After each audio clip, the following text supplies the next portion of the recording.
자, 오늘은 그 달콤한 아침으로 시작하는 것 같아요. 우리 학생이 이렇게 또 맛있는 사탕을 주어서 입마다 달콤함에 아마 오늘 국어 수업은 좀 달콤한 수업이 되지 않을까라는 기대를 해보면서 참 좋습니다. 자, 여러분들 우리가 새로 만나게 되는 책이죠. 오늘부터는 이제 2권 상중하로 해서는 중권이라고 하고요. 1, 2, 3로 한다면 2권이 되겠고, 그렇죠? 그러면 전체적으로 중권과 관련된 내용들이다라고 생각하면 되겠습니다. 이 중권 파트는 이제 내용적 구성이 어떻게 되어 있냐면, 자, 비문학이라고 하는 게 있죠. 비문학이라는 건 결국 문학이 아닌 것을 뭐라고 얘기한다? 비문학이라고 하겠죠. 그래서 보통 이제 어떤 문학이 아닌 여러 다종의 종류의 그런 글들이 있죠. 그 중에서는 여러분들 공무원 시험에 지금까지는 아직까지는 중심이 되고 있는 그 비문학은 주로 설명문이나 논설문 뭐 그런 파트가 여러분들의 일단 시험에 주가 된다라고 얘기할 수 있습니다. 물론 이제 학교 다닐 때, 고등학교 다닐 때 뭐 화법이다, 장문이다, 뭐 독서다 혹시 들어본 적 있어요? 화작독이라고 많이 하죠. 그런 내용들로 이제 구성된 것이 2권이다. 그래서 더 단순하게 독해만 있는 게 아니라 우리가 국어의 어떤 영역이라고 하는 거예요. 국어의 4대 영역이라고 하는 것이 대체적으로 말하기, 듣기, 읽기, 쓰기 뭐 이런 거 되어 있지 않습니까? 그렇죠? 근데 실질적으로 여러분들과 관련돼서는 이제 원어민이니까 여러분 스스로는 한국어를 사용하는 원어민이니까 듣기 평가는 없죠. 다음 글을 잘 듣고 물음에 답하시오. 뭐 이런 건 안 나오잖아요, 시험에. 예, 그래서 듣기 평가는 없습니다만 대체적으로 이제 말하기 평가. 그렇다고 해서 스피치. 여러분들이 여기 자리에 나와서 뭐 5분 스피치, 뭐 3분 스피치 하지 않죠. 다만 이제 시험에 나오는 것은 말하기 어떤 방법이라고 하는 거.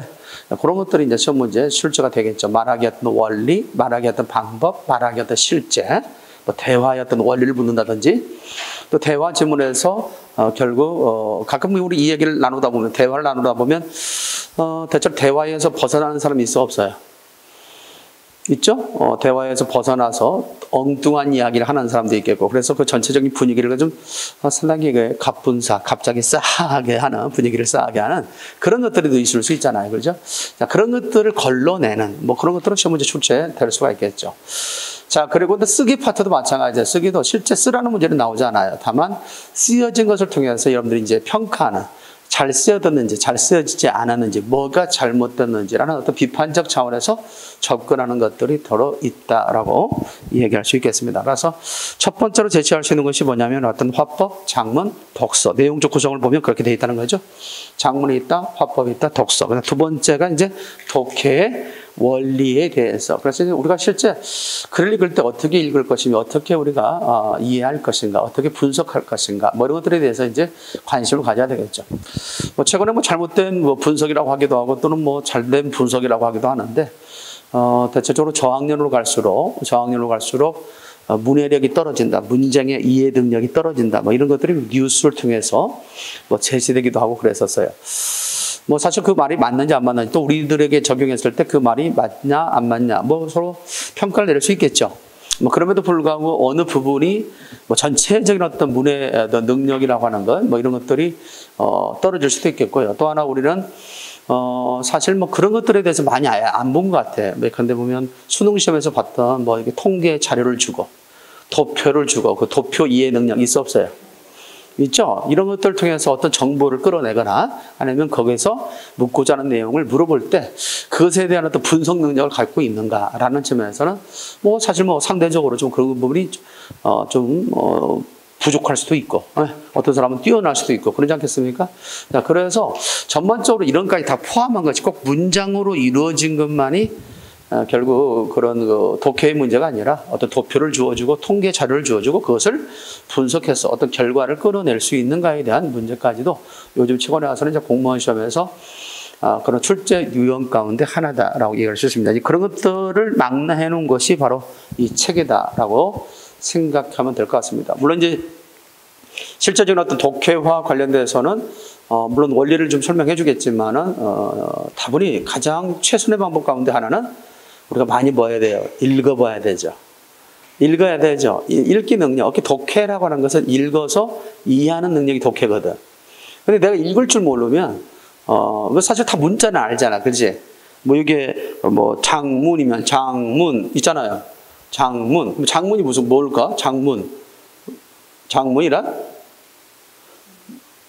그렇죠. 짓는 거죠. 지을 작자에 글을 문자냐. 글을 짓는 것을 장문이라고 한다. 그러니까 우리가 장문이라고 읽었을 때 읽는 것은 다 알 수 있다는 거지. 근데 장문이 뭐냐? 라고 할 때 그냥 막연하게 생각하는 사람도 있고 장문이지 이렇게 하는 사람이 있어요. 우리는 소리를 통해서 뜻을 그대로 이해하기 때문에 그런 경우가 있는데 근데 그것을 좀 더 풀어봐라 했을 때 좀 이해를 좀 못하는 경우가 더러 있을 수 있겠다는 거죠. 자, 문장을 뭐 하는 수는 있어? 읽을 수는 있어. 근데 뭘 말하고 있어? 라고 할 때. 알겠죠? 가끔은 그 부분에 대해서 상당히 적게는 뭐 두려움이 올 수 있지만 크게는 공포까지 올 수 있는. 그래서 막 문장을 대하는 것에 대해서 글을 대하는 것에 대해서 상당히 공포죠. 더더구나 큰 공포는 읽는 것에 대한 공포보다 더 큰 공포는 뭔가 쓰라고 할 때, 자기의 어떤 그 의사를 표현하라고 할 때. 알겠어요? 그때 상당히 좀 어려워하는 그런 측면이 있더라고 얘기합니다. 어찌됐든 우리가 이 화법 장문 독서라고 하는 것은 이제 고등학교 교과 과정이랄지 뭐 여기서도 상당히 관심을 갖고 또 중요하게 다루는 내용 가운데 하나고 최근에 공무원 시험 문제에서는 이와 같은 다양한 화법 장문 독서를 통해서 문제가 되는데 평균적으로 약 한 화법 장문 독서에 관련된 문제가 3문제 내지 많게는 5문제까지도 언급이 됐어요. 화법 장문 독서가 몇 문제에서 몇 문제? 3문제 내지 5문제. 물론 뭐 시험에 따라 다를 수도 있겠지만 그만큼 화법 장문 독서 이 파트가 물론 독해를 빼고요. 알겠죠? 독해를 빼고 일반적으로 화법 장문과 관련된 시험에도 뭐 3문제, 뭐 4문제, 5문제까지 언급이 되니까 독해까지 합치면 대체적으로 시험에 있어서 60% 내지 70% 정도 그 관련된 내용들이 결국 어디에서 언급되는 거다? 거의 막 이권에서 언급되는 거다. 이렇게 생각하면 되겠어요. 그렇다면 이거는 상당히 어떻게 되냐면 좀 추상적이에요. 좀 폭넓어요. 그래서 여기에 여러분들이 시험에 나오는 모든 지문을 다 여기다 써놓을 수는 없잖아요. 그런 거래요. 따라서 원리를 갖다 배우는데 중점을 둔다는 거죠. 물론 문학이라고 하는 것은 대체적으로 다음에 이제 또 우리가 상중하에서 하를 통해서 문학을 만나볼 수 있을 텐데 문학 같은 경우는 대체적으로 그 수록된 그런 작품에서도 언급이 될 수 있겠죠. 그런 거래요. 그렇죠? 언급이 될 수 있습니다. 물론 워낙 문학 작품도 워낙 많기 때문에 그것도 뭐 문학 같은 경우도 고전 문학에서 뭐까지 현대 문학까지 다 어우러야 되잖아. 엄청나게 지금도 역시 작품들로 쏟아져 나오는 것이고 그 작품들을 다 해서 일일이 다 우리가 섭렵해야 되느냐 엄청나게 어렵죠. 아마 문학만 공부를 해도 1년 해도 안 될 거예요 사실은. 그럼에도 불구하고 문학은 주요 작품들 또는 우리 고등학교에서 배웠던 주요 문학교과서에서 배웠던 주요 작품들 있어 없어요? 있죠. 그런 것들을 좀 더 추려서 시험에 나올 만한 것들을 추려서 또는 적어도 시험에 나오지 않더라도 이런 장르를 이해하는 데 있어서 도움이 될 만한 그런 작품들을 수록해 놨기 때문에 어느 정도 그 작품을 이해할 수 있는 능력만 있으면 문학은 어렵지 않게 접근할 수 있다라고 얘기할 수 있겠습니다. 다만 이제 비문학 같은 경우는 워낙 지문이 다양합니다. 그래서 고등학교 교과 지문을 활용하는 게 아니기 때문에 그만큼 어떤 지문에서 어떤 글에서 발췌할지 사실 모르는 것이다 라고 할 수 있겠죠. 그렇기 때문에 그 무엇보다도 뭐가 중요하다고요? 독해의 원리가 중요하다라고 얘기할 수 있는 거죠. 그래서 어떻게 글을 읽을 것인가 그리고 그 필자는 자기 생각을 어떤 방법을 통해서 어느 곳에 자기의 생각을 드러낼 것인가 이런 부분에 대해서 상당히 고민하겠죠. 그런 메커니즘을 좀 알고 있다면 그 글의 구조에 대해서 좀 어느 정도 알고 있다면 뭐 독해하는데도 사실 어렵지 않고요. 특히 수능시험에서는 지문이 엄청나게 길잖아요. 그렇죠? 그래서 한 지문에 대해서 문제가 한 뭐 2-3문제가 거론될 수 있었다 보니까 지문이 그만큼 길 수밖에 없는 거죠. 근데 이제 공무원 시험에서는 한 지문당 한 문제가 나오는 것이 일반적이에요. 한 지문당 한 문제가 나오는 것이 일반적이다. 그런 거래요. 그러죠? 그러다 보니까 대체적으로 보게 때 일단 지문과 관련돼서 얘기해서는 그 지문의 어떤 양에 대해서 부담은 좀 줄을 거다라는 생각을 좀 해봅니다. 무슨 말 알겠죠? 자, 일단 뭐 백문이 불여일견이에요, 사실은. 실제 여러분들 기출문제 풀다 보면 뭐 이 정도의 지문은 나도 할 수 있겠구나. 이 정도의 그런 지문의 양 정도는 내가 독해에 그런 어떤 뭐 충분히 할 수 있겠구나. 이런 것들을 아마 갖게 될 거고 또 앞으로 차차 진행되는 어떤 실제 문제풀이반이 있을 수 있잖아요. 그렇죠? 그 문제풀이반에서 좀 더 우리가 적극적으로 훈련을 하게 될 겁니다. 그러니까 너무나 어렵게 생각하지 마시고 오늘 이 시간을 통해서부터 배우는 이 이권 파트는 일단 원리 중심, 그 다음에 대체로 이론 중심으로 이해되는 것들에 대해서 좀 여러분들에게 설명을 해 주려고 합니다. 알겠죠? 그리고 내가 여러분들에게 제공하는 또 실강을 받는 우리 학생들에게 제공되는 것이 매주 비문학에 대한 독해에 기초하는 데서 자료들을 주고 있는데 더러는 이제 이렇게 진도 평가를 보는 경우도 있고 안 보는 경우가 있어가지고 여러분들에게 매주 나가지 못한 것이 좀 안타깝긴 한데 아마 내가 또 자료 보냈으니까 뭐 오늘 진도 평가 본대요? 자, 있으면 자료를 그래서 지난번에 못한 것이 있어서 띄어쓰기 하고 내가 진도평가 노마자 표기법 외래표법 있죠? 같이 묶어서 오늘은 10문제를 제시해 줬거든요. 그러니까 그걸 감안해서 우리 지난번에 띄어쓰기 한다고 했는데 못 봤잖아 시험에. 그죠? 그다음에 노마자 표기법 외래표법 한다고 했죠? 근데 줬으니까 그걸 감안해서 보셔도 하고 또 수업을 갖다가 또 안 받고 있는 학생들, 실강을 안 받고 있는 학생들은 또 그게 무슨 말인가 모르는데 아무튼 실강을 받는 우리 학생들 가운데 이 진도 평가를 하고 있다는 걸 기억해 두면 될 것 같습니다. 자, 그 다음에 여러분 교재. 몇 페이지 뭐냐면 일단 11페이지. 작문, 화법, 독서가 나올 것 같아요. 그죠? 자, 그래서 이제 보통 우리가 화작독이라고 많이 하는데, 그죠? 그 중에서 첫 번째 작문을 내가 놓았습니다. 물론 순서와 관련해서는 작문, 화법, 독서니까 작문부터 놓았죠. 우리가 어떤 글을 볼 때 뭘까요? 글을 볼 때도 마찬가지죠. 글을 쓸 때도. 자, 제목이, 일단 소제목이 뭐라고 되어 있어요? 작문, 화법, 독서죠. 그렇다면 그 다음 글에서 가장 먼저 나오는 글이 뭐가 되겠어요? 작문이 되고, 두 번째가 화법이 되고, 세 번째가 뭐가 된다? 독서가 된다. 이런 것들이죠. 무슨 말 하겠죠? 그래서 어떤 글도 보면 다음 글을 서론이나 서두 부분에 나는 여기서 대체적으로 언어 예절과 주요 언어 예절 속에 쓰이는 한자어에 대해서 살펴볼 것이다. 그러면 뭐가 나와? 먼저 언어 예절부터 나올 것이고 뒤가 뭐가 나온다? 그에 관련된 한자가 나올 수 있겠죠. 이런 식으로 해서 우리가 첫 서두 부분 또는 우리가 저희 머릿말 또는 우리가 앞에 서론 부분을 보면 이 글이 어떻게 전개될 것인가 또는 어떤 내용을 다룰 것인가를 우리는 뭐 할 수 있다? 언제시 알 수 있다라고 얘기할 수 있습니다. 자, 첫 번째 작문과 관련된 이야기예요. 이 작문에서는 여러분들 그렇게 돼야 돼요. 실제적으로 작문은 글을 짓는 것을 작문이라고 하는데 글을 짓는 걸 작문이라고 하는데 여기에는 다음 같은 경우는 아까 첫 번째 우리가 기억할 수 있는 것이 일단 좋은 글의 요건. 어떤 글이 좋은 거냐? 좋은 글의 요건에 대해서 알아두고 두 번째가 뭐냐면 글쓰기 절차. 글쓰기의 절차에 대한 이해. 요걸 좀 알아두는 게 좋습니다. 그다음에 세 번째에 있어서는 뭐냐면 많이 나오지 않았지만 문체에 대해서 잠깐 살펴볼 것이고 문체. 그다음에 네 번째가 뭐냐? 수사법에 대한 이야기가 나오죠? 자, 이것을 간단하게 살펴볼 겁니다. 그 다음에 다섯 번째, 물론 약간 순서가 달라주시겠습니다만은 올바른 문장 쓰기. 자, 우리가 좋은 글을 쓰려면 가장 중요한 게 뭐냐? 정확한 문장을 쓸 수 있어야 되겠지. 정확한 문장을 쓸 줄 알아야 내 생각을 정확하게 담아서 상대방에게 전달할 수 있겠죠. 그래서 최근에도 역시 시험 문제 빼놓지 않고 나오는 것이 하나가 뭐냐면 올바른 문장 쓰기 파트가 있다라고 할 수 있습니다. 여기에서 우리가 가장 초점 맞춰야 할 것이 뭐냐면 글쓰기 절차, 그 다음에 수사법, 그 다음에 뭐다 같이 올바른 문장 쓰기. 이 부분이 거의 시험에 나올 정도로 그만큼 중요한 영역 가운데 하나다라고 할 수 있습니다. 자, 이런 부분은 좀 더 자세히 설명하고 여기 체크된 부분은 좀 자세히 설명하고 그렇지 않는 부분은 간단하게 설명하고 넘어갈 테니까 이해해 있기 바랍니다. 알겠죠? 첫 번째입니다. 좋은 글이라는 건 어떤 거냐? 어떤 것을 좋은 글이라고 하느냐? 첫 번째, 내용이 충실해야 된다. 밑줄 자, 내용이 충실해야 된다. 관련돼서 얘기한다면 걷다 옆에다 써놓을 수 있겠죠. 내용이 충실해야 된다. 그래서 충실성 이렇게 옆에다 가로 열고 써놓으면 되겠어요. 내용이 충실해야 한다. 그럼 어떨 때 충실하느냐? 쓸 내용이 있을 때 충실해지겠죠. 그렇죠? 여러분들도 마찬가지죠. 수업에 어떨 때 충실할 수 있습니까? 내가 알고자 하는 내용이 있을 때, 들을 만한 내용이 있을 때, 그렇죠? 수업을 빼놓지 않고 나올 거 아니겠습니까? 그럼 충실할 수 있는 거죠. 그렇죠? 그런 점에 수업에 충실해야 된다라고 하는 말은 그 수업이 공급하는 자도 마찬가지겠지만 공급자가 잘 해야 되겠죠. 그렇죠?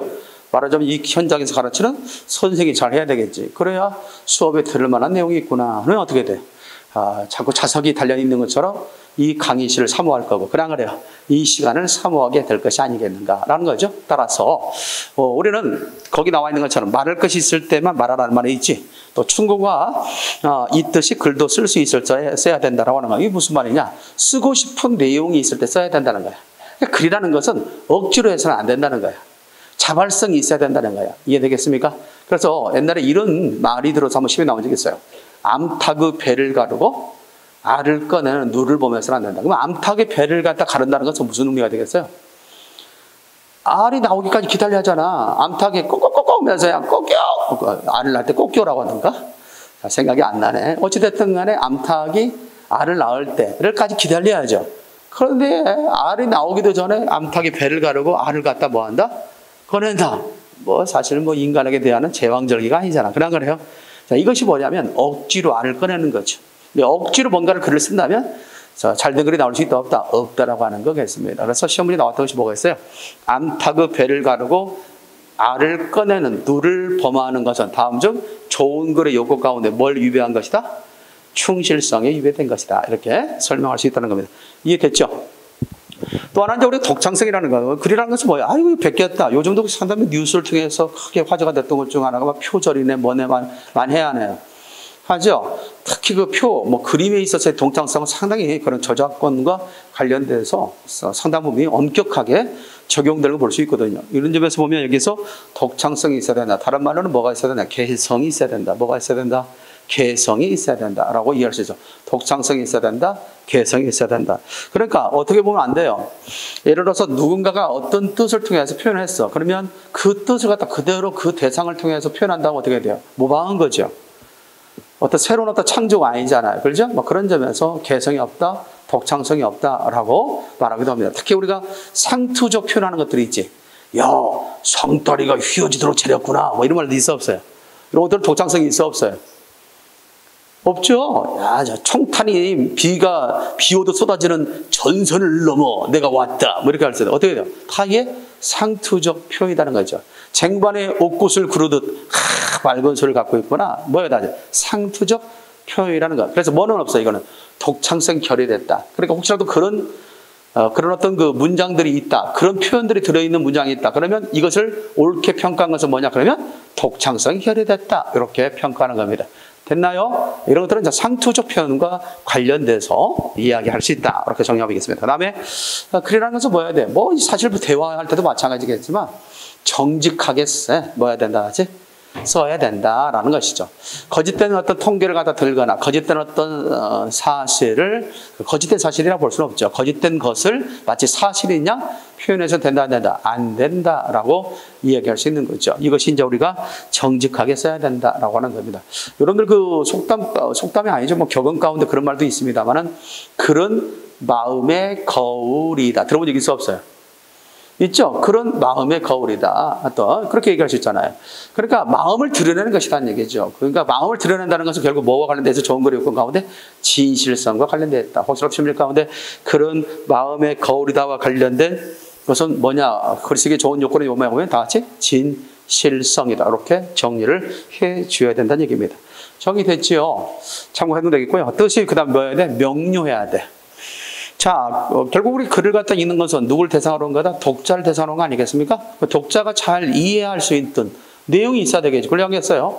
이해하지 못하는 엉뚱한 내용을 쓴다든가 또는 엉뚱하게 어려운 말을 쓴다든가 이렇게 하면 이해할 수 없잖아요. 가급적이면 자기 잘난 맛에 쓰는 것이 아니라 독자들을 대상으로 한다면 독자들이 읽기 쉽게, 이해하기 쉽게 써야 된다. 이것을 우리는 뭐라고 하냐면 평이성이라고 그래요. 무슨 성?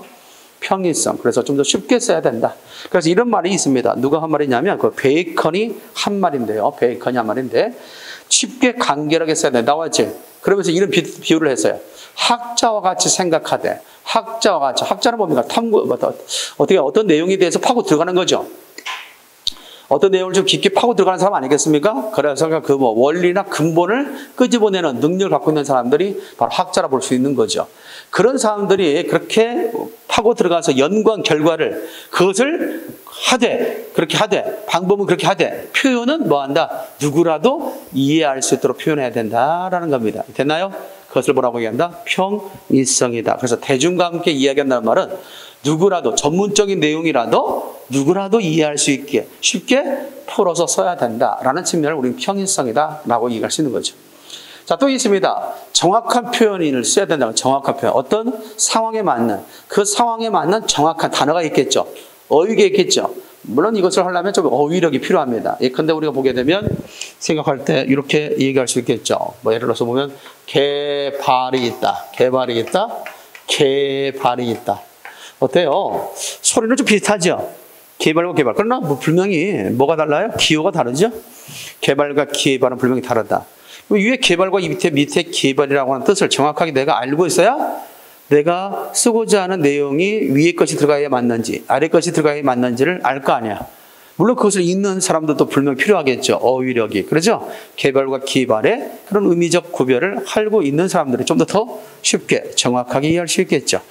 자, 그러니까 이와 같은 것을 뭐라고 하냐면 어떤 용어의 정확성. 그만큼 정확한 용어를 활용해야 된다. 따라서 누가 한 말이냐면 거기 플로베르라는 사람이 있어요. 플로베르. 나옵니까?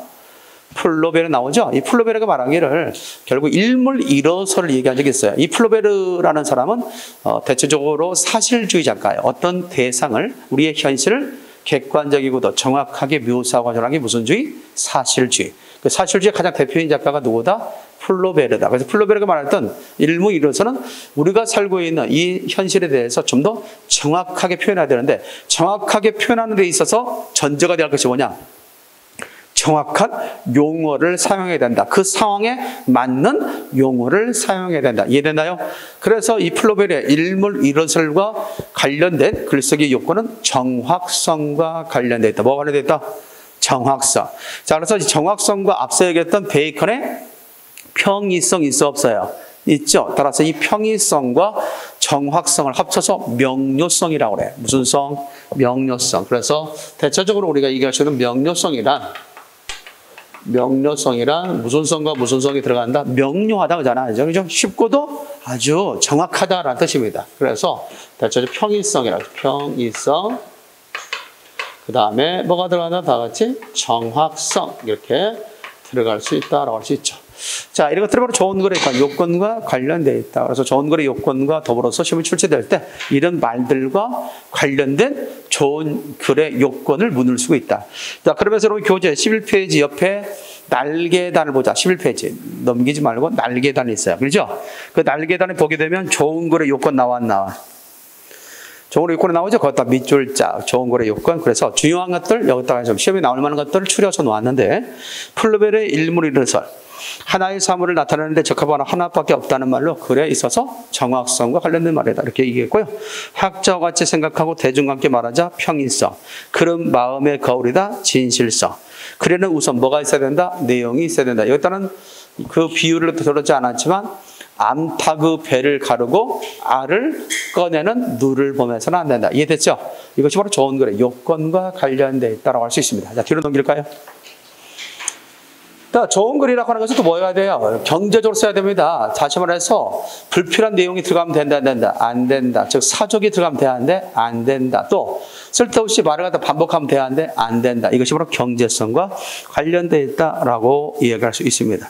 그래서 그 경제성에 위배된 문장들을 갖서 해놨습니다. 그런데 보면 모든 팀의 경기는 시간에 틀림없이 맞추어 진행돼야 한다. 이겠죠? 시간에 틀림없이 맞추어. 틀림없이란 말, 뭐 이런 표현들도 역시 말만 바꾼 불필요한 반복이다라고 이해할 수 있는 거죠. 그렇죠? 시간에 맞추라는 말이 틀림없이라는 것이 포함되어 있는 거죠. 그런 거래요. 그런 점에서 본다면 모든 팀의 경기는 시간에 맞추어 진행돼야 한다. 얼마나 간결합니까? 그렇죠? 이런 식으로 해서 그 앞에 문장은 장화음 문장이고 장화음 문장은 사족이 붙은 표현들이다. 이것을 좀 더 간결한 표현으로 바꿨을 때 어때요? 읽는 사람도 노력을 갖다 덜 들일 수 있잖아요. 그런 거래요. 그죠? 글자 수가 많아진다고 하는 것은 그만큼 읽는 그런 힘이 더 들여야 된다는 거 아니겠습니까? 따라서 그런 점에서 우리가 고려해서 경제적으로 써야 된다는 것을 보여주고 있는 겁니다. 참고해도 되겠습니다. 잘 정리해 두시고요. 하나만 더 해볼까요? 쓸모없는 단어를 쓰는 경우도 있죠. 이 토의에서 가장 중요한 문제가 셋이 있다라고 하셔야죠. 이 토의에서 가장 중요한 문제가 셋이 있다라고 하는 거예요. 있습니까? 그러니까 결국 이 토의에서는 세 가지 문제가 중요하다. 이렇게 간결하게 사용하면 되는데 중요한 문제, 가장 중요한 문제가 셋이 있다. 이런 식으로 해서 대체적으로 쓸데없는 그러한 표현을 갖다가 또 단어를 사용하는 경우가 있다. 이런 것들이 다 경제성이 결여된 표현이다. 만약에 이런 문장이 나왔다면 이걸 평가하는, 비판하는 문제가 나왔다. 그러면 뭐예요? 경제성이 결여된 문장이다. 시작. 경제성이 결여된 문장이다. 이렇게 얘기할 수 있다는 거죠. 가급적이면 명료하게, 간결하게 표현하는 것이 좋은 문장이다. 라고 얘기할 수 있습니다. 자, 이밖에 동어 반복을 회피한다든지, 그 다음에 지시어나 접속어를 적절히 사용하는 것. 이것이 바로 결국 대체적으로 동어를 반복을 회피하는 그런 반복 가운데 하나다라고 얘기할 수 있습니다. 옛날에 여러분들 어렸을 때 일기 쓰라고 할 때, 나 반복되는 일배라고 하죠. 나는 아침에 일어나고 밥을 먹고 가방을 싸고 학교에 갔다 뭐 이런 식으로 반복되는 일배라고 하죠. 그래서 일기는 주로 뭘 일기라고 그래요? 하루의 기록을 일기라고 하는데, 그때 일기라고 할 때 그 가장 중요한 것 중에 하나는 뭐냐면 그 중에서도 뭐가 되는 것? 중요하다고 여기는 것을 쓰는 거지, 나의 하루의 일과를 전체 기록하는 것이 아니다 이거야. 알습니까? 인상 깊었던 일. 만약에 여러분들이 학원에 와가지고 국어 수업을 받았잖아. 그렇지? 이 국어 수업의 시간이 인상 깊었다면, 그 중에서도 1교시가 인상 깊었다면 그것을 중심으로 쓰는 것입니다. 하루에서 잠들기까지의 과정을 전체 쓰라는 게 아니에요. 그러다 보면 우리 뭐 하다가 끝나버려요? 일기를 쓰다가 끝나겠죠. 그래 안 그래요? 뭐 그런 점들. 대표적으로 생각하는, 요즘에도 한산이라는 영화가 있었습니다만은, 이순신이 썼던 일기가 뭐예요? 난중 일기가 있잖아요. 난중. 전쟁 가운데 썼던 일기. 그것도 하나의 절까지 다 쓴 게 아니란 말이죠. 그 중에 썼던 소회, 소감을 것을 중심으로 썼음을 우리가 확인해 볼 수 있다는 거죠. 자, 그런 점에서 본다면 우리가 얘기할 수 있죠. 가끔은 내가 어떤 사람 어떤 일기를 본 적이 있는데 그 일기 보니까 이런 식으로 하는 것도 있더라고요. 그냥 딱 하나. 어떤 내용도 없어요. 그냥 물음표 하나 딱 했어요. 이 물음표도 하나에 뭐가 되어 있어요? 하나의 문장 보호지만 하나의 글자로 들 수 있는 거죠. 이 속에 여러 의미가 있을 수 있겠죠. 때에 따라 그럴 수 있겠죠. 내가 하루를 돌이켜 보니까 내가 오늘 뭘 했지? 나의 인생에 대해서, 오늘 하루의 삶에 대해서 의문점이 있는 거야. 내가 오늘 뭐 했지? 뭐 했을까? 이런 것들에 대해서 의문이 있을 때 거기다 이렇게 물음표를 쓸 수 있는 것이 아니겠습니까? 그래요. 이것도 하나의 뭐가 될 수 있다? 일기가 될 수 있다라고 얘기하는 거죠. 그래서 일기는 대충 비주얼, 고주얼 다 우리의 그런 과정들을 다 적는 것이 아니라 인상 깊었던 일을 중심으로 쓰는 것이다 라고 이야기할 수 있다는 거죠. 이런 점에서 동어 반복 회피라는 것도 상당히 중요한 포인트 가운데 하나다. 물론 앞서 얘기했던 좋은 글의 요건, 아까 특별히 옆에 날개단을 통해서 봤던 네 가지 있죠. 그게 가장 시험에 자주 나왔던 그런 내용이다라고 생각하면 될 것 같고요. 이 밖에 다양성의 원리, 단조름을 갖다 피하라는 거죠. 그래서 다양한 표현을 갖다 써야 된다라고 하는 그런 점에서 단조름은 권태의 총묘가 된다. 글을 다양하게 전개하기 위해서 문장의 길이를 갖다 모아가라. 그래서 대체적으로 긴 문장도 쓸 수 있고 짧은 문장도 쓸 수 있고 계속해서 딱딱딱딱 잘라가면 뭔가 좀 단조로울 수 있으니까, 알겠죠? 변화를 줄 수 있다라고 하는 그것이 일종의 뭐다 같이 다양성의 원리다. 또 이 문학적인 글 속에서도 마찬가지죠. 문학적인 글 속에서도 역시 이런 다양성의 원리, 어떤 그 행의 길이의 변화를 통해서 다양성을 갖다가 어떤 리듬의 어떤 변화를 가져오게 한다든지 이런 식으로 해서 뭔가 좀 더 해야 됩니다. 우리나라의 가장 대표적인 가운데 하나가 이거거든요. A, B, A라는 이게 일종의 질서 변형의 모습인데, 이런 어떤 다양성, 어떤 단조로움의 어떤 변화를 주는 거, 이것을 갖다 말합니다. 근데 보면 이런 표현이 있죠. 모지도다 똑같죠. 그다음 두 번째 모지도다 똑같죠.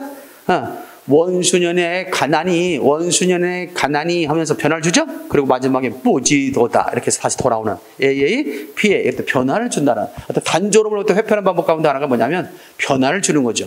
길이의 변화를 줄 수도 있고. 근데 우리가 보기에는 김소래 진달래꽃 있어없어시 이쪽 변화를 주죠. 근데 나보기가 역겨워 가실 때에는 말없이 고이 보내 드리오리다. 이렇게 해서 7호조라고 하는 그런 은유를 갖고 있어요. 그런데 김소래 진달래꽃의 이연을 보면 영변의 약산, 진달래꽃에서 오사조로 가버려요. 그러니까 길이의 변화가 생깁니다. 이런 것을 통해서 뭘 준다?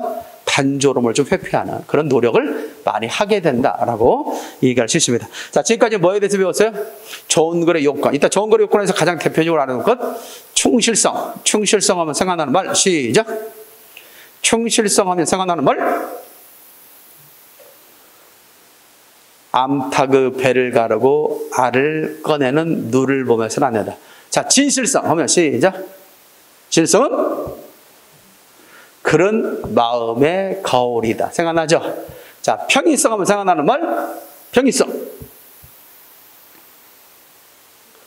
학자와 같이 생각하고 대중과 함께 이야기한다. 생각나요? 안 나요? 나죠? 그게 무엇이서? 평이성이다. 라고 할 수 있죠. 그러니까 학자같이 생각하지만 표현은 그만큼 대중들과 이야기할 수 있도록 편하게 쉽게 표현되어야 된다라는 것을 보여주고 있는 거라고 볼 수 있겠죠. 됐습니까? 참고도 되겠고요. 그 다음에 정확성 하면 생각난다? 정확성. 그렇죠. 플로베르의 일물 일어설. 그렇죠? 하나의 사물에는 하나의 언어적 형식만이 대입된다. 그만큼 정확하게 표현한다는 것을 의미하고 있다는 거죠. 자, 넘어가겠습니다. 13페이지 쓰기의 절차입니다. 자, 쓰기의 절차는 제일 처음에 제 위에 밑줄 해놔. 주제 설정. 주제 설정부터 시작해서 제재, 소재 선택, 내용 구성하기, 집필, 그 다음 뭐가 있다지? 태고다 라고 할 수 있죠. 이것이 글쓰기의 절차에 대한 이야기가 나오네요.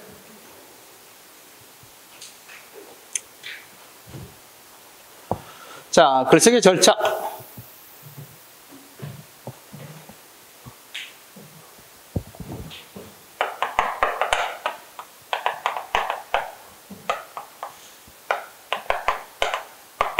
자, 제일 처음에 먼저 뭘 정하느냐. 내가 무엇을 쓸 것인가부터 정해야 되겠죠. 이것을 주제 설정이라고 그래요. 주제 설정.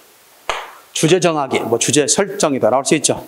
자, 주제가 정해졌으면 어떻게 될까요? 좀 더 충실한 글이 되기 위해서 자료를 수집해야 할 거 아니겠어요? 그러죠? 그래서 재료 수집 및 선택. 재료 수집 및 뭐가 된다? 그 중에서 뭐 재료가 수집됐다고 해서 모든 재료를 다 글감으로 활용하는 건 아니잖아. 그 중에서도 버려야 할 것도 있고, 그래 안 그래요? 그러죠? 그럽니다. 예를 들어서 이런 문제가 한번 과거에 오래전에 나온 적이 있습니다. 다음 중 글쓰기에 대한 설명으로 잘못된 것은 뭐냐 그랬을 때 주제에 걸맞지 않는 약간의 소재는 선택할 수 있다. 이 말이 선지 가운데 나왔다면 맞는 말일까요? 틀린 말일까요? 주제에 걸맞지 않은 약간의 소재는 선택할 수 있다. 이 말은 맞을까요? 틀릴까요? 틀린다라고 할 수 있죠. 왜 그러냐면 우리나라의 정서상 약간 뭐 조금 뭐 이거 좀 뭔가 좀 허용되지 않겠느냐. 우리가 정이 많은 민족이다 보니까 조금 뭐 약간 뭐 이 정도는 우리가 좀 관용으로서 베풀 수 있는 게 아니냐라고 하는데 그런 우리 한국적인 어떤 정서, 민족적 정서를 파고드는 그런 문제라고 볼 수 있겠죠. 그래서 약간은 될 것이다, 조금은 될 것이다. 그렇지 않습니다. 우리가 어떤 글을 쓰기 위해서 재료를 갖다가 수집하는 건 많아요. 그렇죠? 재료를 수집합니다. 뭐 조개 껍데기에 대해서, 조개 껍질에 대해서 쓰고 싶어요. 근데 저기에 불가사리가 있어. 그러면 어떻게 돼? 멍게가 있어. 성게가 멍게라고 하는 게 있죠. 그렇죠? 이 멍게가 있습니다. 그러면 그것에 대해서 우리가 멍게가 좀 이쁜 것 같으네? 그러니까 저 멍게를 갖다가 좀 할까? 이런 건 없죠. 나는 지금 뭐에 대해서 쓰는 거야? 조개 껍질 또는 조개 껍데기라고 할 수 있는데 조개 껍데기에 대해서 나는 쓰고 싶어요. 그런데 갑자기 저 멍게, 이따 우렁생이라고 하기도 하고 멍게라고 하기도 하고 그러는데 멍게가 있어. 그렇다고 해서 멍게를 갖다가 모을 필요 있다 없다? 없다는 얘기죠. 이미 모아진 재료 가운데도 내가 선택해야 할 것이 있는데 주제에 걸맞지 않은 소재를, 재료를 처음부터 준비할 필요 있다 없다? 없다. 그러니까 조금도 안 된다는 거야. 그러니까 항상 우리가 뭐예요? 어떤 식으로 나와? 시험문제 가운데 다음과 같은 주제로 글을 쓰고자 한다.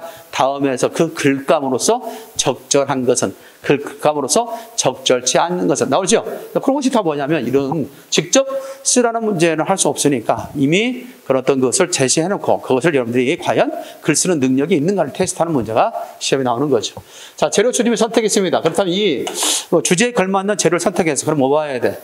이걸 잘 엮어야 되겠죠. 엮는 것이 뭐라고 하냐? 계획을 세우는 겁니다. 그래서 개요 작성. 개요 작성 및 내용 구성하기가 되는 거죠. 개요 작성 및 내용 구성하기다. 이렇게 얘기할 수 있는 거죠.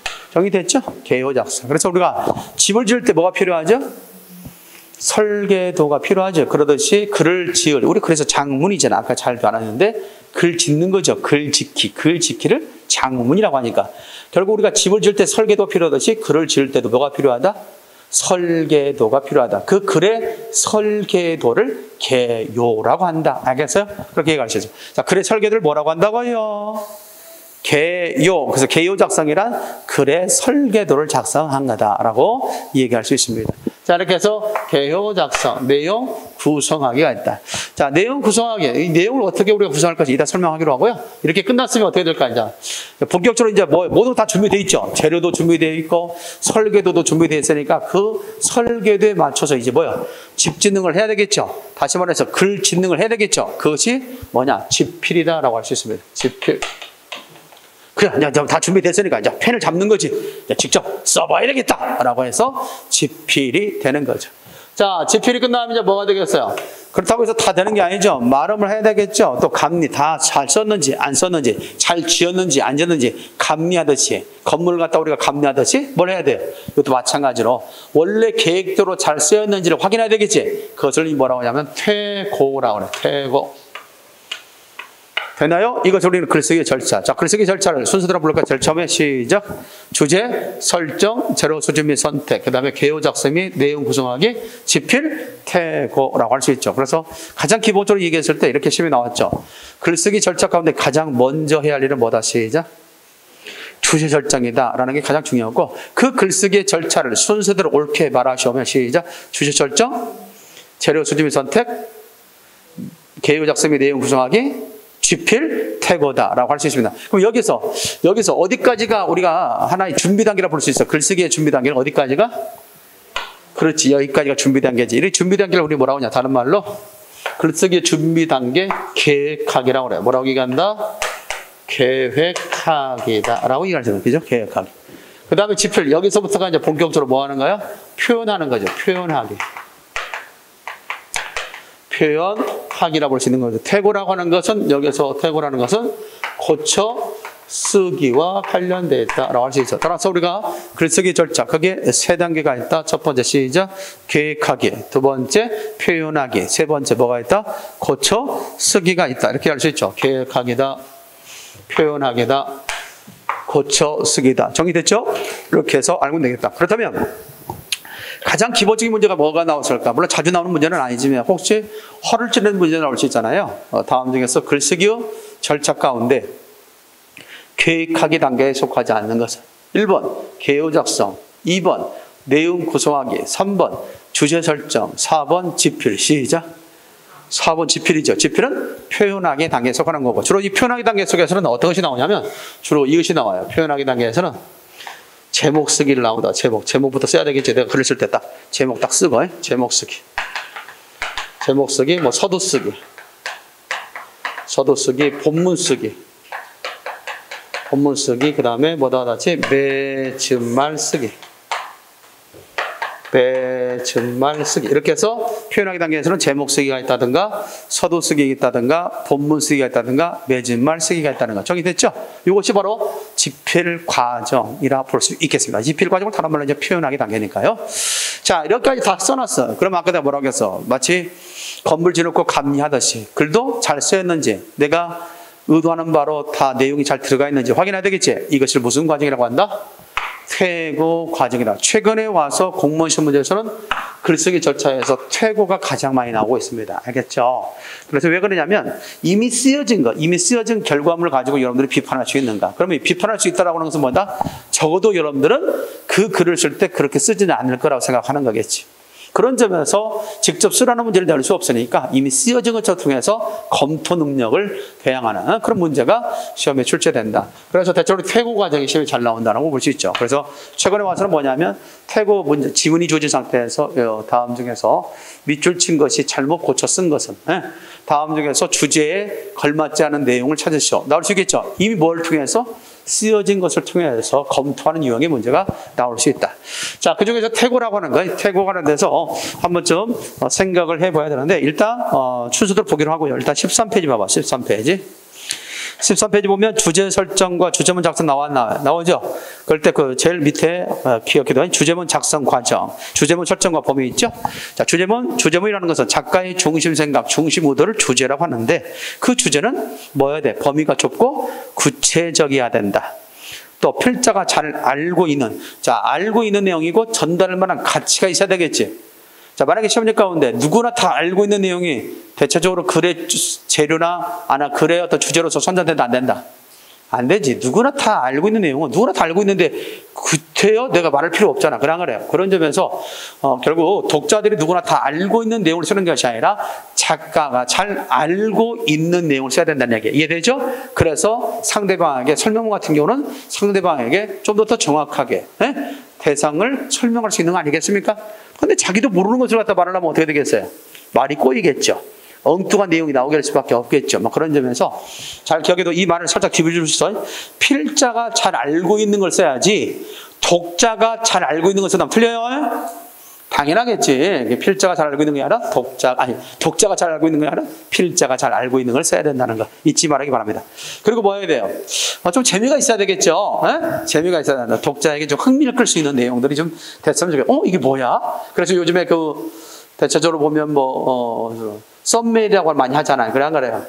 그래서 우리 많은 유튜브에 많은 영상들이 올라와 있지 않습니까? 그랬을 때 얼마큼 노출시키느냐, 얼마큼 사람들에게 시선을 갖다 끌게 하느냐가 상당히 중요하잖아요. 그래서 상당히 가짜 뉴스도 많고 그래요, 그러죠?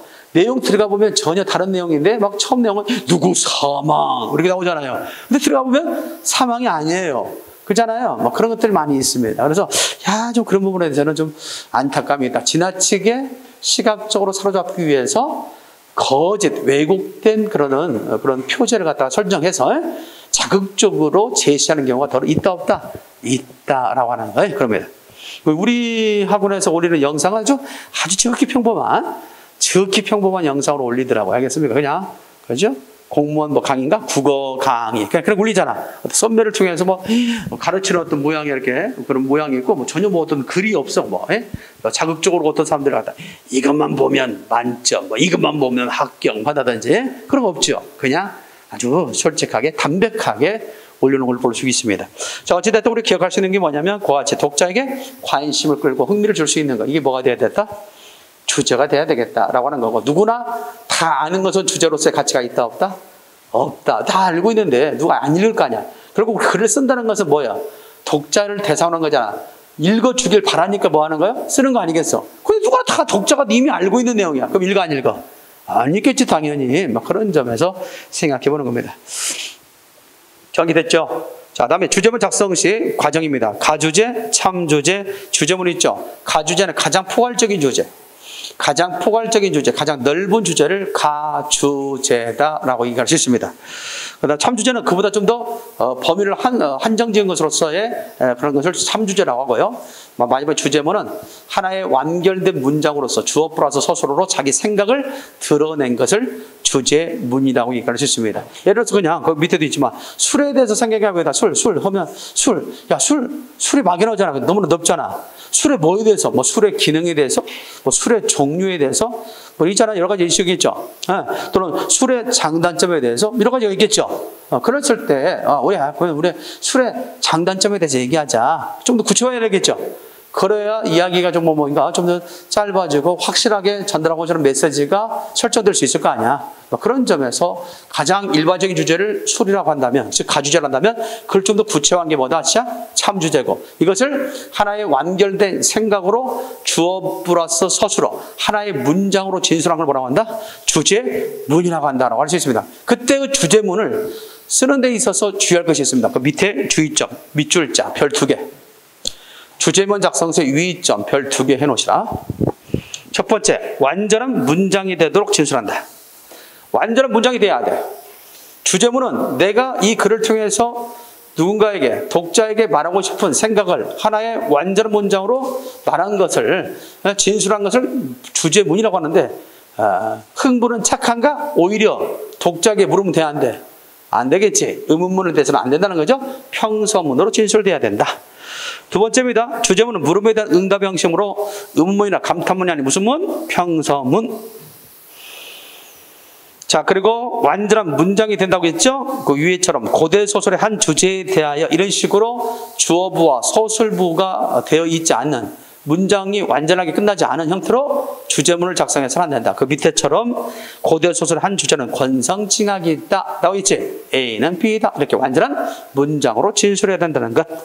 자, 또한 너무 광범위하게 나타나서는 안 된다. 민본 정치 사상은 우리 역사의 도처에서 발견된다. 이런 식으로 상당히 추상적으로 또는 너무나 넓게 말해서는 안 된다라는 것이죠. 그 밑에처럼 좀 더 구체적으로 말했죠. 신문고 제도, 밑줄짝 신문고 제도.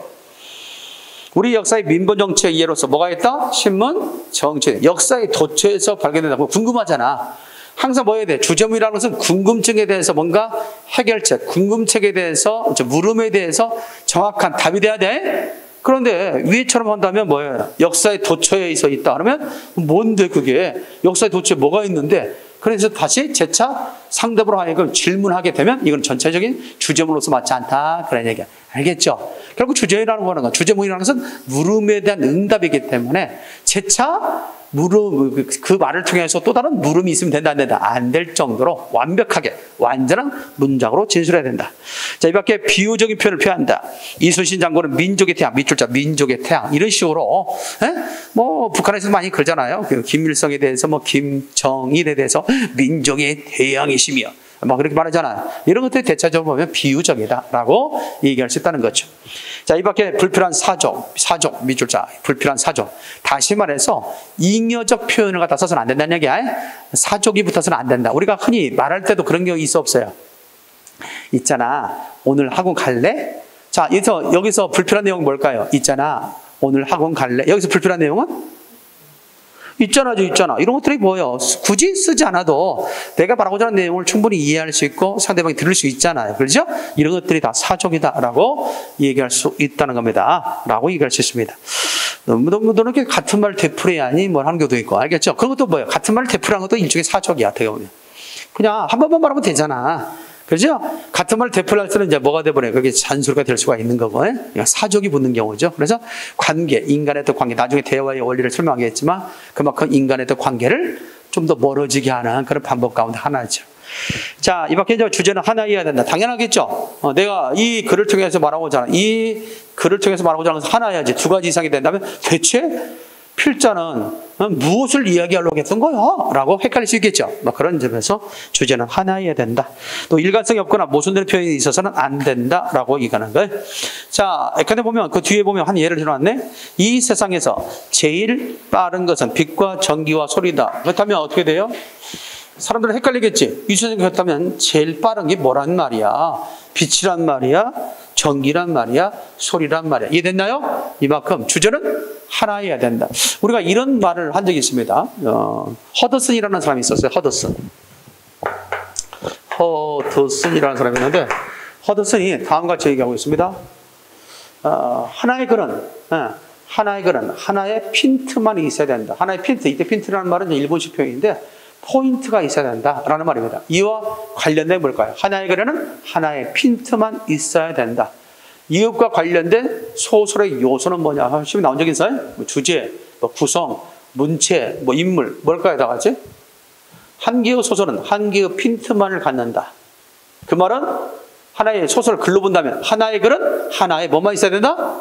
주제만 있어야 된다. 주제와 관련된 거라 볼 수 있습니다. 알겠지요? 잘 정리해 두면 될 것 같습니다. 자, 이렇게 해서 지금까지 뭐에 대해서 배웠다? 주제, 문 작성 과정에 대해서 배웠는데 시험 문제 어떻게 나왔는지 한번 확인시켜 줄게. 교재 13페이지.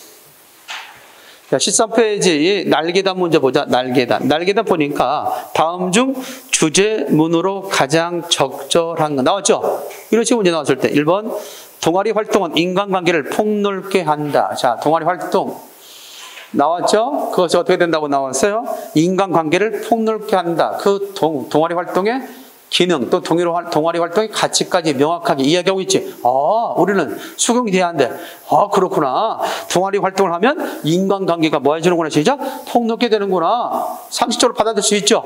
그런 점에서 결국 말하고자 하는 내용을 잘 말했다 볼 수 있죠. 답은 몇 번이다? 1번이다 할 수 있죠. 근데 2번 같은 경우를 보면 이성 사이에서도 우정이 성립될 수 있는가? 아까 뭐라고 했습니까? 주제문은 완전한 문장 그리고 감탄문이나 평서문이 된다 안 된다? 안 된다고 했죠. 그것은 그런 점에서 본다면 2번은 의문문으로서 주제문으로서 적절치 못하다는 것을 알 수 있는 거고 세 번째는 청춘은 인생이 봅니다. 딱 볼 때 비유가 들어가 있죠. 그렇죠? 따라서 주제문으로서 적절치 못한 것이 되는 거고. 통일 문제는 모두 국민의 의사를 물어서 결정해야 한다고 생각하다 있지. 자, 결정한다. 이렇게 명확하게 진술해야 되는데 결정한다고 생각한다.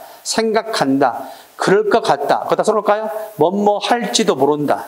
뭐뭐 할 것 같다. 뭐뭐라고 생각한다. 이런 것들은 주제문으로서 정확하지 못한다. 자기의 생각을 정확하게 말해야 되는데 마치 남의 말을 갖다 인용하는 것처럼 말한다거나 아니면 정확하게 표현해야 되는데 모순을 가지면 된다 안 된다? 안 된다는 것. 따라서 뭐뭐일지도 모른다. 뭐뭐일 것 같다. 뭐뭐라고 생각한다. 이런 말 나오면 무조건 주제문으로서 적절치 못한 것이다. 이렇게 정리해 두면 될 것 같습니다. 여기까지 이해됐어요? 좋습니다. 뒤로 넘기겠습니다.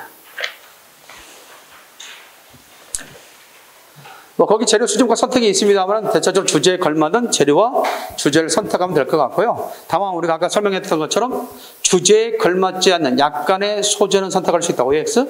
X라고 했어요. 주제에 걸맞은 재료를 선택해야 한다는 점.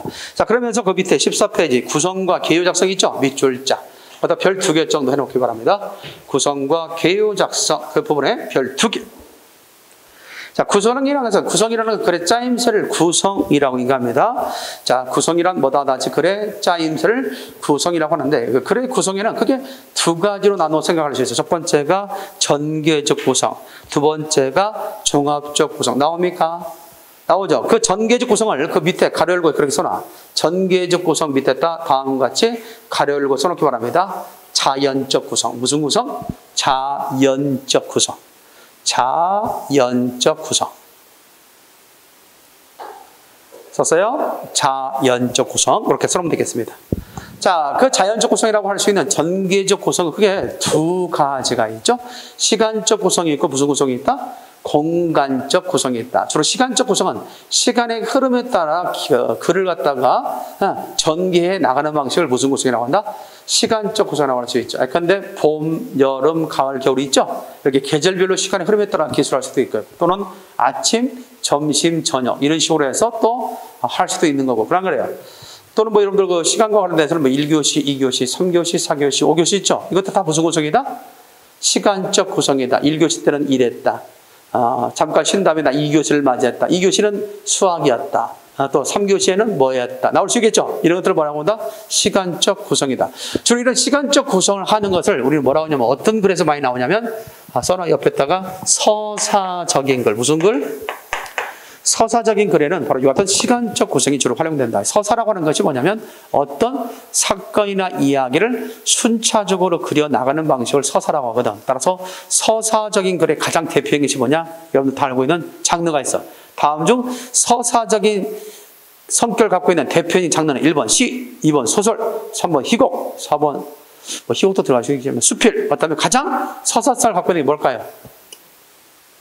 소설이 가장 대표적인 서사 장르라고 그래요. 알겠지? 어떤 사태나 사건을 순차적으로 그려나가는 방식. 대체로 시간적 구성을 많이 설정하는 것을 볼 수 있습니다. 자, 두 번째, 공간적 구성이라는 게 있죠. 공간적 구성이라는 것은 대체적으로 거기 밑에 보처럼 생물의 형태, 기계의 구조, 단체의 조직이 있어 없어 있죠. 이런 것들을 설명할 때 주로 사용되는 글의 구성이 바로 공간적 구성이다라고 얘기할 수 있습니다. 어느 건물에 들어가 보면 건물 배치도가 있어 없어? 있죠? 그게 다 무슨 구성이야? 시간의 흐름이 있는 게 아니죠. 지금 현재 당시 현 상황에서의 건물의 배치도지 무슨 구성이다? 같이 공간적 구성이다라고 얘기할 수 있습니다. 예를 들어서 그 옆에 제시되어 있는 문제처럼 시험에 출제되겠습니다. 그 밑에 하단 14페이지 밑에 하단을 보면 다음과 같이 있죠. 한국의 식물 분포라는 주제로 글을 쓸 때 본문을 구성하는 방법으로 가장 적합한 것. 자, 그렇다면 글쓰기 대상은 뭐였지? 밑줄자. 한국의 식물 분포. 밑줄자. 자, 그 날개단 14페이지. 날개단 한국의 식물 분포 있죠? 자, 그렇다면 한국의 식물 분포라는 글을 쓴다. 그럴 때 알맞은 구성 뭘까요? 어느 지역에 한국의 식물들이 잘 자라고 있다. 어떤 식물은 A라는 지역에, B라는 식물은 뭐 C라는 지역이 있죠. 이런 식으로 해서 결국 지역에 따른 식물의 어떤 분포가 어떻게 됐는가를 설명하는 글이죠. 무슨 구성? 공간적 구성이다. 이렇게 얘기할 수 있다는 거죠. 정리됐나요? 그런 식으로 시험 문제 한번 언급이 된 적이 있습니다. 자, 이밖에 이제 종합적 구성. 이 종합적 구성을 다른 말로 뭐라고 하냐면 그다 써놔. 논리적 구성. 종합적 구성을 다른 말로 논리적 구성이다라고 합니다. 종합적 구성을 논리적 구성. 그래서 시험 문제 나올 때는 논리적 구성이라고 나올 때도 있고 또는 종합적 구성이라고 나올 때도 있습니다. 그것을 구분하는 유형의 문제가 시험에 나올 수 있겠죠. 자, 종합적 구성에는 그게 단계식, 포괄식, 열거식, 뭐가 있다지? 점층식. 하나 더 써놓읍시다. 그다음 뭐라고 써놓냐면 단계식이다, 포괄식이다, 열거식이다, 점층식. 그 밑에다가 하나 더 써놔요. 인과식. 인과식이라고 하나 더 써놔요. 인과식 구성이다. 인과식 구성이다 라고 할 수 있습니다. 자, 그러면 가장 기본적인 문제는 뭐가 나올 수 있을까? 이렇게 나오겠죠. 다음 중 글의 구성 가운데 이질적인 것은 1번 시간적 구성, 2번 단계식 구성, 3번 포괄식 구성, 4번 인과식 구성. 시작. 그렇죠. 1번이죠. 1번 시간적 구성은 종합적 구성, 다시 말해서 자연적 구성에 속하는 것. 나머지는 뭐였을게? 종합적 구성, 논리적 구성에 속하는 거죠. 됐습니까? 이런 식으로 가장 간단한 그런 유형의 문제도 언급된 적이 있다. 자, 이 중에서 이제 단계식은 3단 구성이다, 뭐 4단 구성이다, 5단 구성이다. 여러분들 많이 배웠다. 지금 서론, 본론, 결론, 뭐 이런 것들이 다 단계식 구성이라고 부를 수 있겠죠. 뭐 서론, 본론, 결론이다, 또는 머릿말, 본문, 매진말이다. 다 이게 다 단계식 구성입니다. 보통 시험 문제는 뭐가 잘 나오냐고 그것도 밑줄에 포괄식 구성. 이 포괄식 구성이 잘 나왔는데 이 포괄식 구성은 자, 앞으로 이제 우리가 배우게 될 추론의 방식 가운데 뭐 연역법이 있다, 귀납법이 있다 배울 텐데 주로 이런 그 포괄식 구성은 전체를 포괄하는 내용이 앞에 있느냐, 뒤에 있느냐, 전체를 포괄하는 내용이 어디에 있냐에 따라서 나눌 수 있거든요. 전체를 포괄하는 내용이 앞에 있으면 두괄식 구성이라고 그래요. 두괄식 구성. 전체를 포괄하는 말이 뒤에 있으면 미괄식 구성이 나오는 거예요. 전체를 포괄하는 말이 가운데 있으면 뭘까?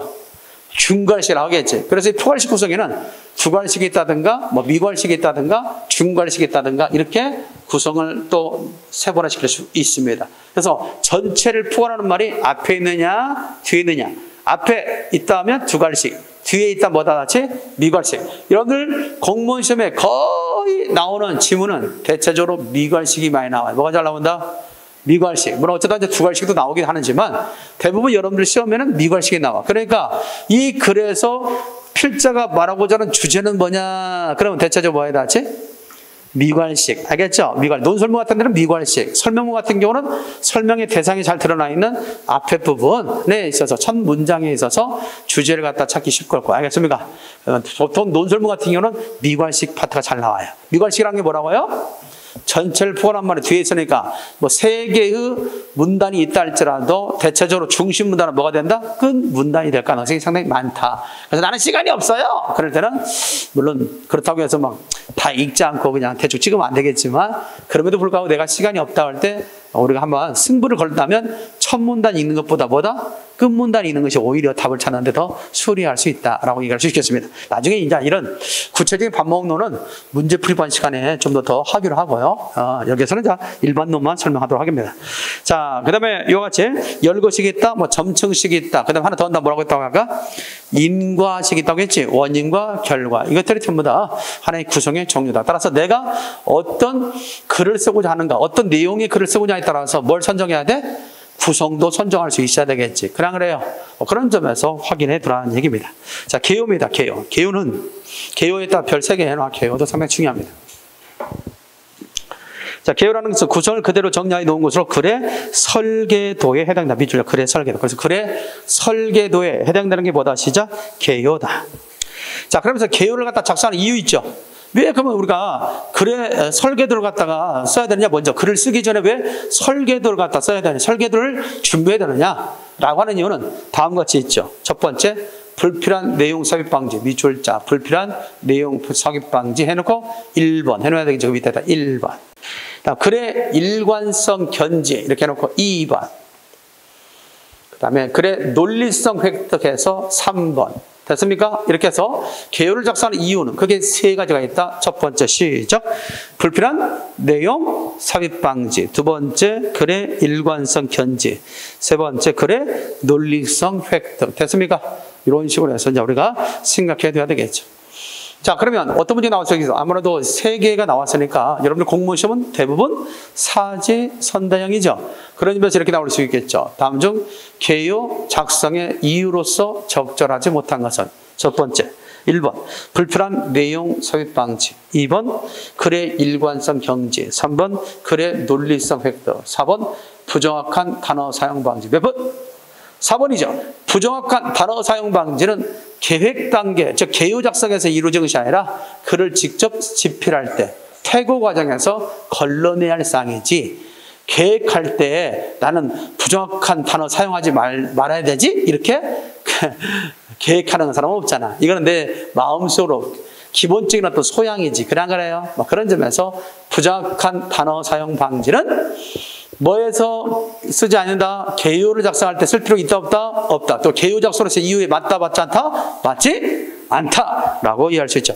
우리가 이렇게 한번 안 해놓으면 그런 문제 나왔을 때 헷갈리거든. 뭐야 이렇게, 그렇죠? 근데 곰곰이 논리적으로 사유하면 어떻게 돼요? 그래 맞아, 무슨 계획서 써놓는데 불량 제품 쓴다고 그것다 써놓겠나? 계획을 하겠나? 안 하지. 그렇지 않겠습니까?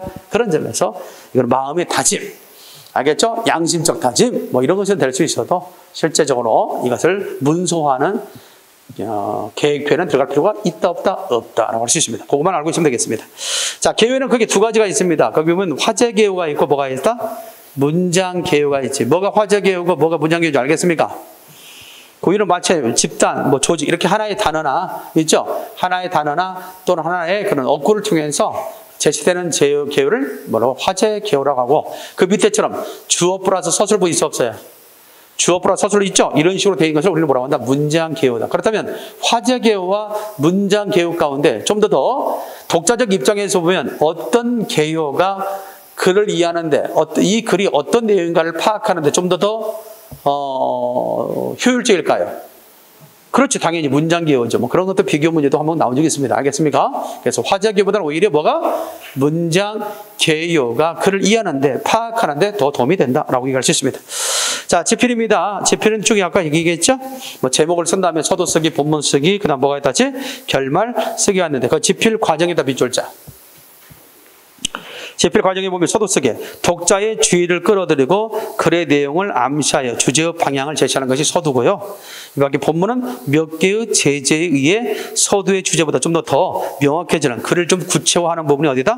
본문 단계가 되고, 결말에서는 앞에 본문에서 다뤘던 내용들이 있죠. 이것을 요약, 정리하는 부분. 이것이 바로 대체적으로 결말 쓰기다. 그래서 대체로 서두에 들어갈 내용으로 알맞은 것, 본문 내용으로 알맞은 것, 또 결말 내용으로 알맞은 것 나올 수 있겠죠. 그런 점에서 적어도 집필 과정에 대해서 상식적으로 좀 알아둘 필요가 있겠다. 이제 마지막 하나만 더. 자, 뒤로 넘겨. 16페이지 퇴고입니다. 퇴고 나옵니까? 퇴고라는 것은 그 옆에다 써놔. 고쳐쓰기. 무슨 쓰기? 고쳐쓰기다라고 얘기할 수 있습니다. 무슨 말 알겠죠? 이런 겁니다. 이 퇴자와 관련해서는 하나 더 한다면, 이게 제방변에다가 새 초자가 들어간 거네. 자, 이거는 뭘로도 읽히냐면, 추자로도 읽히고요, 퇴자로도 읽혀요. 추퇴. 밀추자, 알겠죠? 밀퇴자, 밀추자. 추로도 읽히고, 뭘로도 읽는다? 퇴로도 읽힌다는 거 알아도 해? 그래서 추진할 때는 추를 읽어야 돼. 알겠지요? 그래서 추자. 그래서 밀퇴자, 추진력을 갖다 하라고 할 때는 이런 식으로 해서 추진이라고 읽어야지 퇴진이라고 하면 틀려요. 그래서 한자 읽는 데도 한 번쯤 관심을 가질 필요가 있겠다. 따라서 추로도 읽고 퇴로도 읽는데 여기서 뭘 읽어야 돼? 퇴로 읽어야 돼. 밀퇴자로 읽어야 돼요. 그래서 퇴고라고 하지 추고라고 하면 틀립니다. 알겠지요? 그럼 퇴고는 뭐냐? 이때 옆에 고자가 두드릴 고자.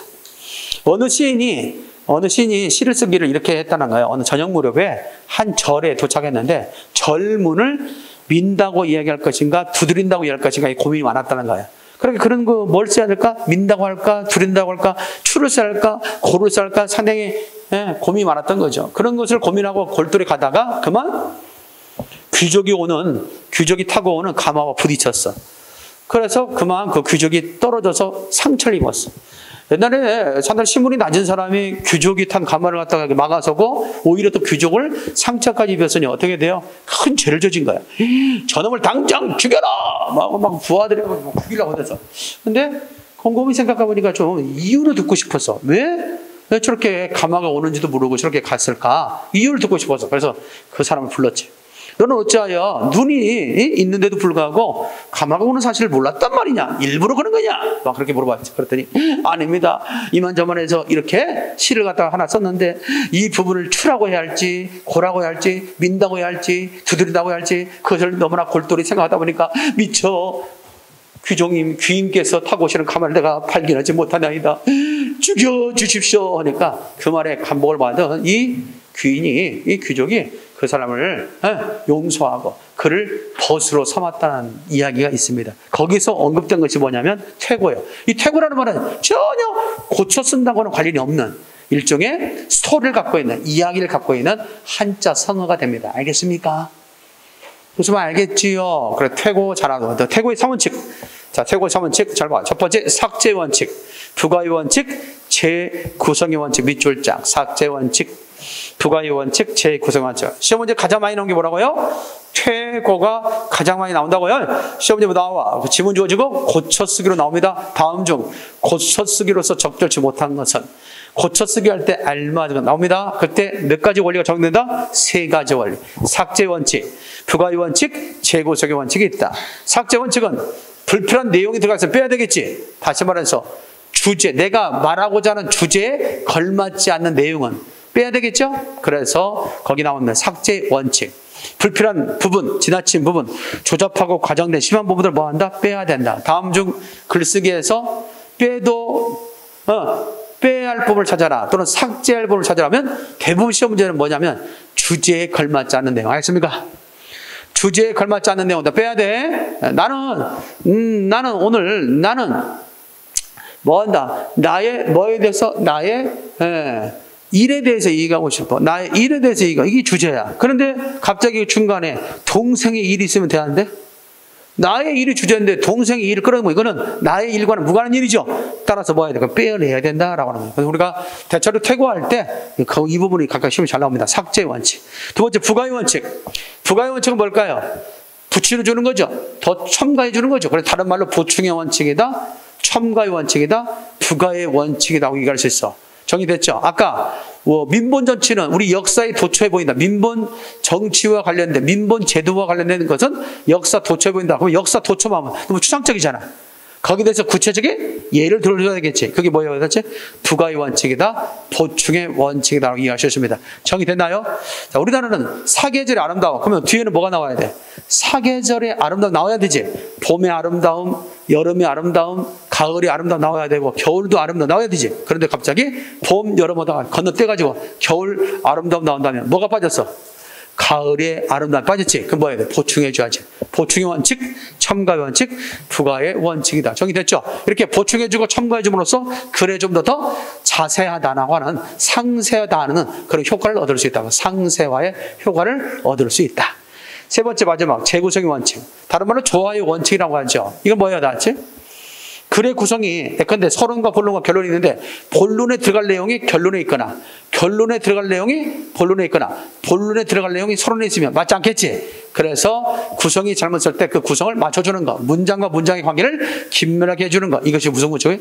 재구성의 원칙이다, 조화의 원칙이다. 그래서 이 재구성의 원칙, 조화의 원칙은 어디에서 시험이 잘 나오냐? 요즘 최근이 아니죠. 공무원 시험에서 자주 나오는 문제가 뭐죠? 문장 배열 순서 맞추는 거 있죠? 지문이 주어지고 지문 속에 문장들을 열거한 뒤에 그 문장의 순서를 맞추는 문제 나오죠? 대부분 이 재구성의 원칙을 여러분들에게 직접 글을 쓰라고 할 수는 없으니까 문장을 흐트러 놓고 그 문장을 주제에 맞게 한번 맞춰봐라 라고 하는 문제가 대체적으로 재구성의 원칙과 관련됐다고 얘기할 수 있습니다. 됐습니까? 지금까지 뭐에 대해서 얘기해서 우리가 소위 글쓰기 절차. 글쓰기 절차에서 시험에 가장 잘 나올 수 있다면 뭐가 잘 나온다? 뭐가 잘 나온다? 아까 얘기했던 주제문 작성과 과정과 관련해서 한번 알아둬야 되겠고요. 주제문 작성 요령, 그다음 두 번째가 뭐다? 구성의 원리. 뭐의 원리? 구성과 개요. 그다음에 마지막 퇴거. 이것이 시험에 자주 나오는 유형 가운데 하나다라고 얘기할 수 있겠습니다. 일단 기본적으로 이론은 이 정도는 알고 있어야 돼요. 알겠죠? 잠깐 쉰 다음에 계속해서 문체에 대해서 잠깐 설명한 다음에 다음 시간에 있어서 수업의 초점은 수사법에 대한 이야기. 뭐에 대한 이야기? 수사법. 그래서 수사법 마무리하고 그 다음에 뒤로 나가면 올바른 문장 쓰기가 나올 거예요. 알겠습니까? 이런 것들이 작문 파트에서 반드시 숙지해야 될 내용이다라고 생각합니다. 잠깐 쉰 다음에 계속해서 그런 관련된 내용들을 좀 더 살펴보도록 하겠습니다.